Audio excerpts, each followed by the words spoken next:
এ হচ্ছে বর্তমান জামানার অবস্থা। মোবাইল নিয়ে ব্যস্ত, মোবাইল নিয়ে অল টাইম ব্যস্ত থাকে। সে তো আগেই পেয়েছেন, সে পাবজি নিয়ে ব্যস্ত থাকে অল টাইম।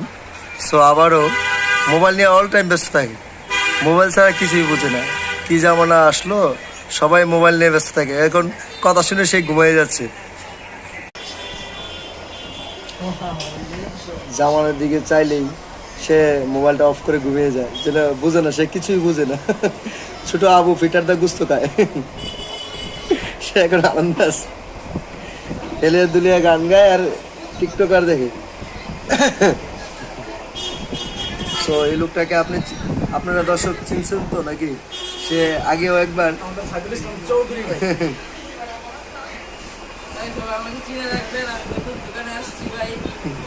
সে ঘুমিয়ে ঘুমিয়ে রাতভর পাবজি খেলবে, ঘুমিয়ে ঘুমিয়ে দোকানে আসলে পড়ে যাবে, হেলাডুলা করবে আর বলবে আমি ঘুমাই নাই তো।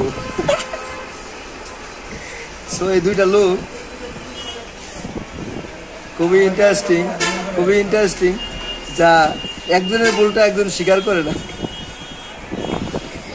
তো ওদের ভবিষ্যৎ শুভকামনা করবেন এবং দোয়া করবেন যেন ওরা আরও অতীতে পাবজি খেলে ভালো পরিমাণে টাকা অর্জন করতে পারে। তারপরও বলছি, সে একজন হাফেজ, তারপর সে কি এসব আসক্ত। আপনি বলবেন যা বলার।